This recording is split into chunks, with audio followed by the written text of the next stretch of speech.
months ago, a pleasant surprise came to me as I opened a parcel and found this camera, sent to me all the way from the US from Rowan and Riley.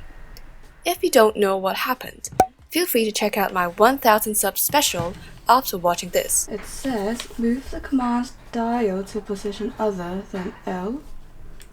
Okay. Open the back cover by sliding the back cover latch down. Okay.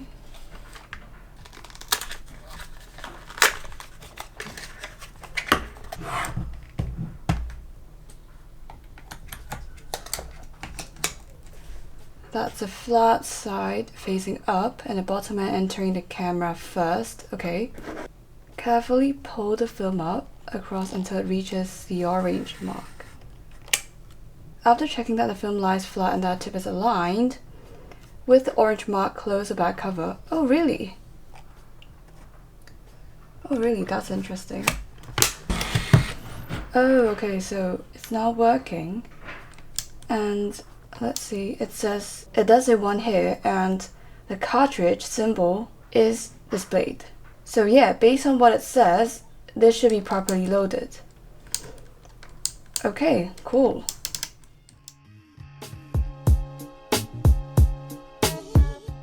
The lens I've decided to use is a Canon 24mm f2.8. The mount fits perfectly, autofocus was also supported.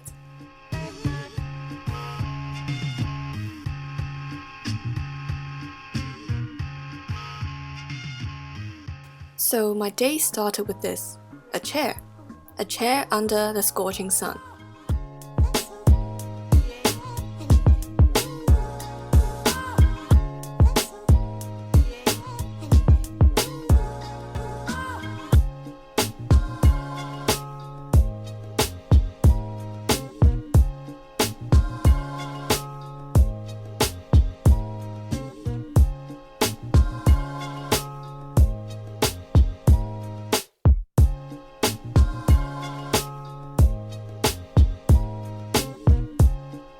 The 24mm that I was using was giving me quite a wide frame.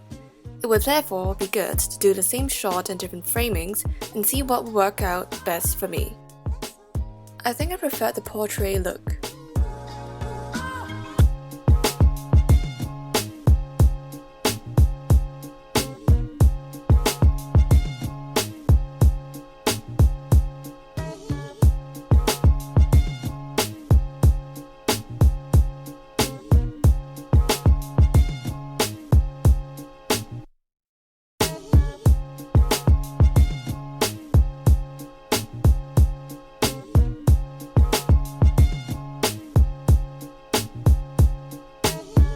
I had a peek of what's in there between the trees and I liked what I saw.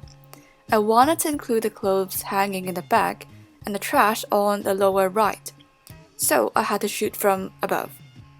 For a split second I thought I could just turn on live viewing like I normally do on my 5D Mark IV. Sometimes switching gears too much do leave me delusional. I raised the camera and gambled. It wasn't too bad. Some typical light and shadow play here, which is just hard to resist.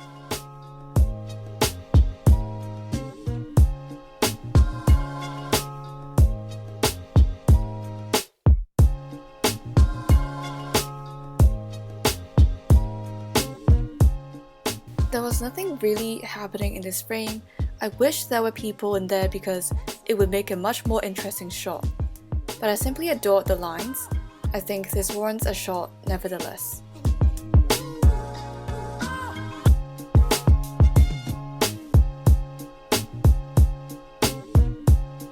This looks pretty surreal. I mean, I was there, but looking at the footage, I still have issues figuring out which part is what.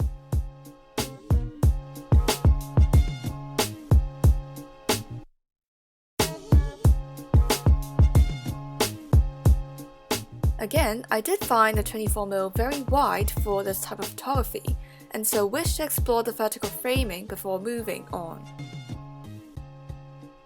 In this case, I think I like the landscape better.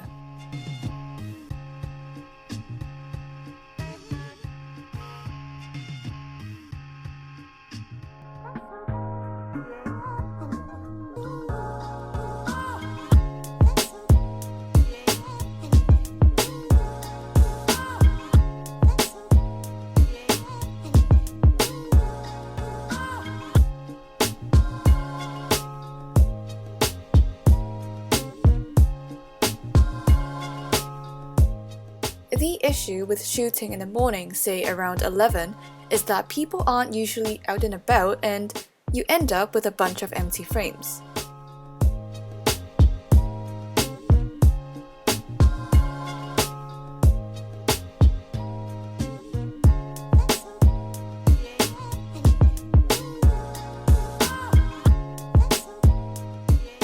This was a situation in which my 24mm could really shine. I liked the specks of light across the structure, and so I decided to wait for people to fall into their places. This was a frame that I wish I could have waited longer for. I was not really satisfied with where the people were landing in the photo. But I was on my way to meeting a contact, and so, well, maybe next time.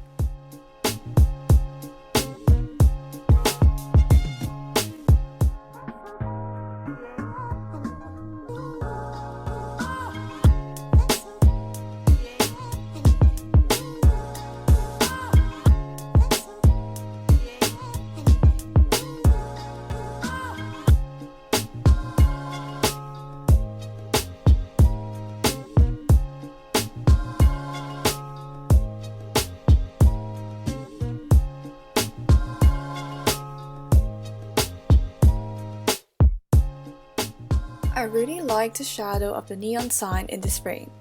I especially liked how the shadow went on to fall on the stool.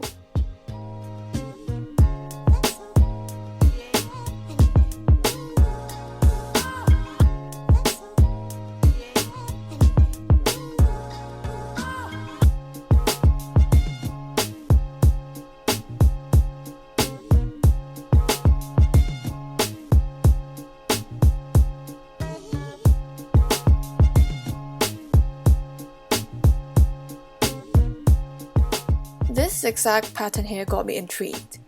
Again, this is something that I could only capture with a 24mm.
So here we are, having shot 36 frames.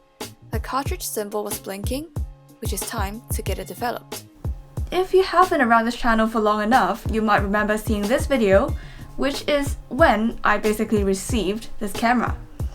And it has been like 3 months if I'm not mistaken, and I have to admit that I had been procrastinating in terms of learning how to use the camera because a technical camera person is totally the opposite of what I am. Camera tech, and tech in general, is absolutely not my forte, that being a massive understatement. But I'd have to say that starting film photography actually got me thinking about a lot of things that I would never really previously think of, like what would happen if you use a digital lens and pair it with a film body. In relation to that, in order to come up with an answer, I think that I'll have to do a bit more testing, switching up the lenses and also switching up the film stock to be able to provide you with my opinion on that. What I am going to do in upcoming videos, as this thing might have given away, is to test it on a few other lenses that I have and also test it on a couple of other film stocks that I have.